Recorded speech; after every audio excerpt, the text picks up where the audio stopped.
जब हम क्लिक करेंगे इस बटन में क्लिक टू पे, तो यहाँ पे हमें एक ऑर्डर क्रिएट करना है। देन वो ऑर्डर क्रिएट करने के बाद यहाँ पे हमें पॉपअप शो करना है। तो कैसे करेंगे आइए उसको हम समझते हैं। तो जब मैं इस पर क्लिक करूँगा तो मैं सेम यूआरएल को रीलोड करूँगा। ओके, बट हम सेम यूआरएल में रीलोड कर रहे हैं इस बटन पे क्लिक करके, या फिर हम बाहर से मतलब इस पेज से डायरेक्टली इनरोल नाउ पे क्लिक करके आए हैं, कैसे पता चलेगा।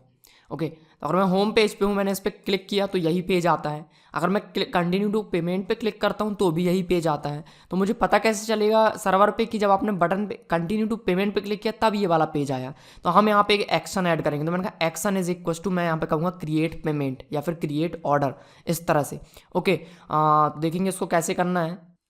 ओके, तो ये रहा हमारा checkout page. Now checkout page का जो बटन है तो यहाँ पर है दूसरे वाले कॉलम में बटन, ये रहा यहाँ पे बटन। ओके, सो पेबल अमाउंट ये रहा कंटिन्यू टू पे। तो यहाँ पे मैं क्वेरी स्ट्रिंग ऐड करूँगा।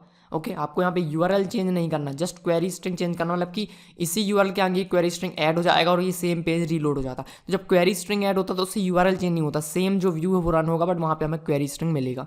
ओके, तो यहाँ पे मैं एक एक्शन ऐड करूँगा। मैंने यहाँ पर लिखा एक्शन इज इक्वल टू, मैं इसको कह देता हूँ create underscore payment. Okay, create underscore payment.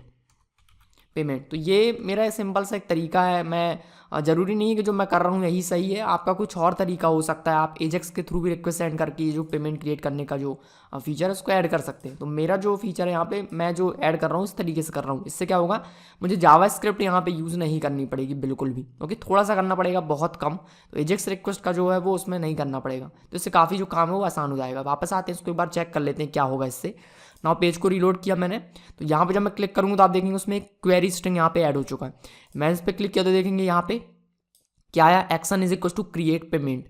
तो अब मैं सेम व्यू में जाके चेक करूंगा क्या इसमें कोई एक्शन था। अगर कोई एक्शन था तो मुझे जो एक ऑर्डर ऑब्जेक्ट क्रिएट करना है जो कि रेजर पे का है। ओके, ना अगेन अगर मैं इस पर क्लिक करता हूँ देखेंगे सेम पेज आ रहा है। ना वापस चलते हैं, जेंगो पे मैंने कहा एनरोल, देन मैंने कहा कंटिन्यू टू पेमेंट, तो यहाँ पे क्या आया एक्शन।